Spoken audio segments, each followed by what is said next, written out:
Well, luckily it's finally started to rain and cool off. Yay. Good for me.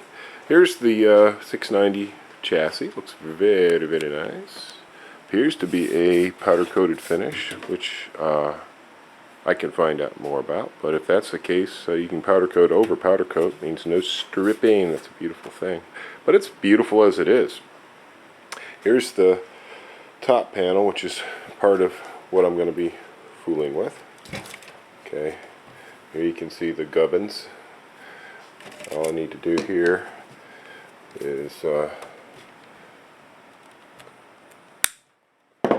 wire tie, and then we can easily change out these red cables for some black round SATA 3 cables. This is held in with some hot glue.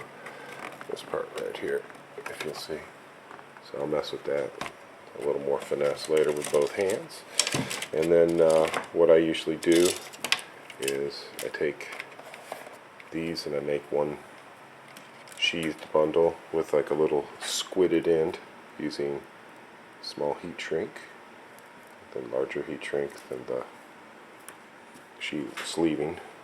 Some people call it sheathing, some people call it sleeving. Okay, then we have this. Okay, this will get depenned, sleeved, heat shrink on each end. Okay. Okay, these puppies here. Okay, this gets sleeved, sleeved,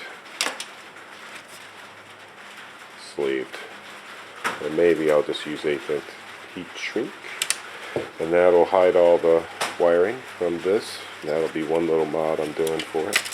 And then I'm looking at this, and yes, there is room on either side of this, depending on how big these adapters are. And I might be able to put an adapter on either side to plug them in on the top, but I don't really like that. I'm seeing a nice space right here where I could put an aluminum plate across, and the adapters could be mounted to my aluminum plate, again, depending on how far they extend. So we'll just have to take a look and see what other options are available.